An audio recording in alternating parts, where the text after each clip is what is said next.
Is it also from the bladder too? No, it's actually a combination of lung and spleen. Okay. So, I mean, just kind of looking compared to, obviously ACL's bladder, Oasis is intestine. Right. So why, and I'm just kind of sort of being devil's advocate, for when I get a new product committee. So why lung and spleen? Number one is that, using two different sources allows us to, get a broader mix of what's in it. When you have a single source, you're stuck with whatever is naturally occurring in just that tissue. So, lung might have higher levels of, this component. Spleen might have higher levels of a different component. When you combine them, now you've got, reasonable amounts of two different things instead of just one. Okay. And the other reason... Go ahead, please. Oh, the other reason is because compared to everything that's pretty much been out, historically, where they say they're 90% collagen, lung and spleen actually has much higher quantities of laminin, elastin, and fibronectin. So we're only like 45% collagen, and then the rest is a mix of those other structural proteins. Mm-hmm. And the reason that's important is because every structural protein, in the ECM has its own binding sites, and signaling components and sections embedded within it. Right. So what's interesting is when I sold ACell, we were told all these wonderful things were in the product, all the various collagen types, elaminin, elastin, all the stuff. But I never even knew when I sold it, like what percentage or how much. I just knew to say all these things were in it. And I think a lot of companies do that. And we found out the hard way when dealing with the FDA how significantly different we were, but in a wonderful way. Because since we were only 45% collagen and have so much more of all that other good stuff that will facilitate the healing. Right. So, like, I'm an Oasis speaker, and, their slide just shows that, they're, type 1 collagen, and then they have the glycosaminoglycans, and the fibronectin, and the elastin, and laminin, and stuff like that, but it doesn't give percentage with that. Mm-hmm. So I think the thing is, just from my standpoint, from a speaker slash, like I said, just kind of being devil's advocate about the whole thing is that, and I spent, I did a year of master's work with Keith Harding from Cardiff, who's the editor of the International Wound Journal.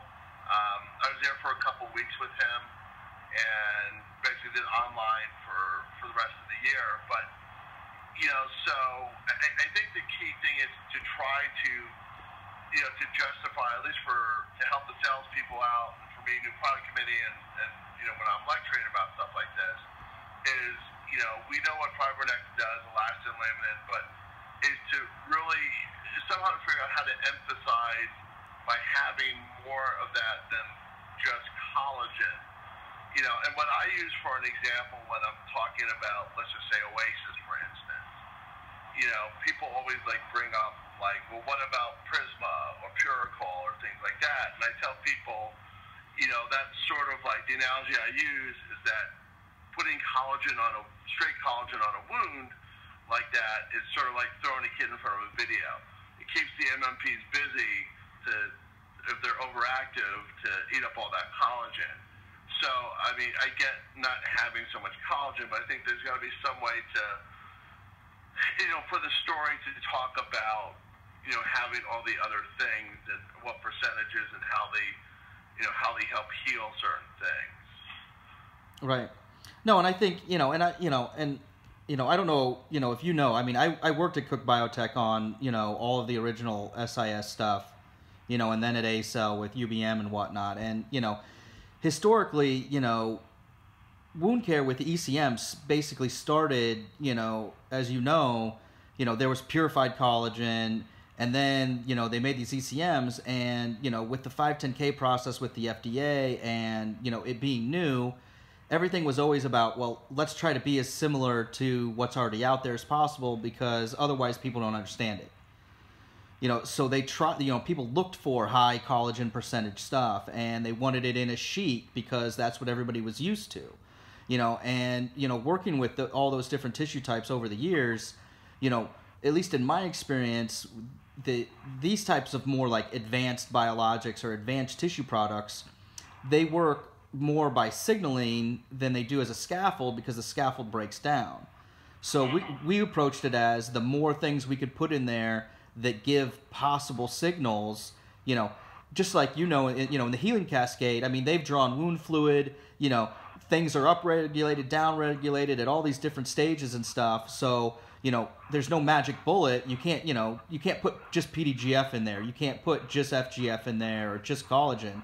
So we're just trying to give it a kind of a smorgasbord of everything that it needs, and then it can pick and choose what it needs when it needs it. Okay. So really the story behind, the product is having more of these other things, more that emphasizes the signaling to sort of like conduct the wound cascade better than having the structural portion of the ECM, which breaks down. Right. Yeah. I mean, the It's like a higher level. Yeah. And not only that, but it's also, I guess, I kind of look at it like the analogy I've used is like, if you want to bake a cake, you don't want to have like 10 pounds of flour and 1 egg, You want to have a little bit of flour, some sugar, some butter, some eggs, Otherwise, you're going to have a crappy cake. Okay. So it's all the other ingredients that make it. Mm-hmm. Mm-hmm. And it's interesting, the first couple of weeks I've sold this, I'm like, they still do what I used to teach them at ACell. They put some powder down and then use a sheet. And I kept asking Clay, why are they doing that? And I think when we first, there's a couple reasons, but I don't think when we first launched these kind of products, they realized the potential of the signaling. It was more of the talk about the scaffold effect. And I don't think that people realize that the bioactive components that are going to facilitate healing really aren't available to the body until that scaffold breaks down. So if you're putting a thick sheet on a patient and you're waiting for that sheet to break down until it's really going to work to facilitate the healing.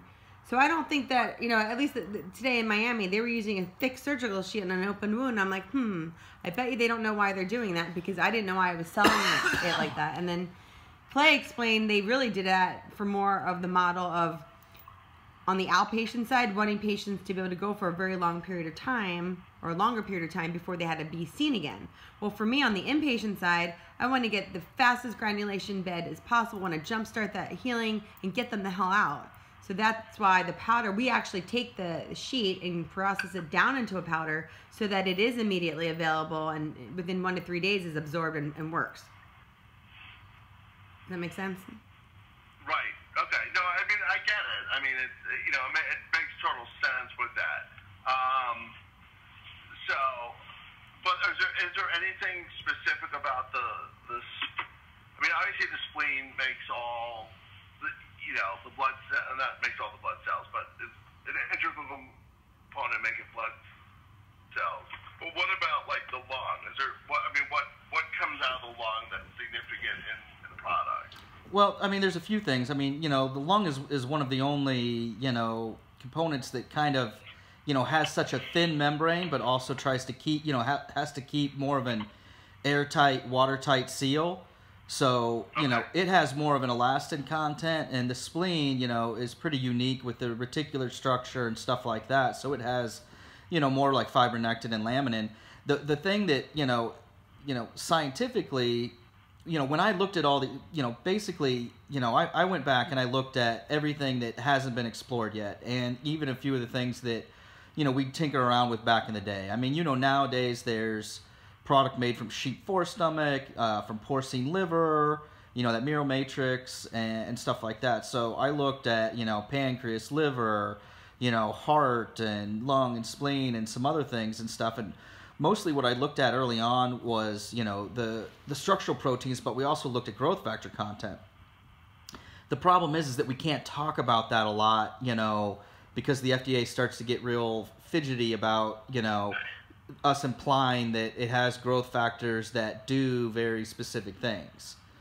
But, we do have, test reports that show, we've got, and it's even in the patent that we have higher quantities of FGF, VEGF, and EGF than, the other, common materials like, like bladder or SIS.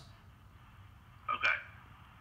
So, but I think that's a good thing to sort of talk about, with that, at least to sort of say, there's just higher content. I mean, obviously you can't get specific about what it does without having any studies behind that. So.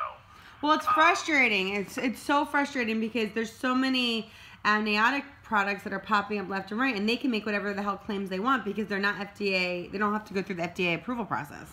Right, so. It's 361. So yeah, I get it. But you don't.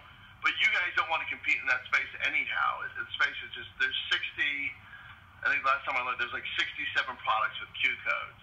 In the wound center space, for lack of a better description. Right, and that's kind of why we did it this way with powder, multiple tissue types, and all that. Is that looking back, like Danielle said, everything to date was kind of designed around the outpatient. Okay, we're going to see them in a week. We've got a 90-day global or whatever. Let's do our debridement, slap a product on, see them in a week, and then reapply in 2 weeks when we can get paid again or whatever it is. So, Right. People are designing sheets that they're trying to make it stay there, and we're trying to kind of take the opposite approach of, all right, you've already got somebody in the OR or in the ICU. You don't want them there, weekly follow-ups and putting more sheets on. Let's put powder on, get it done right away and get them out the door.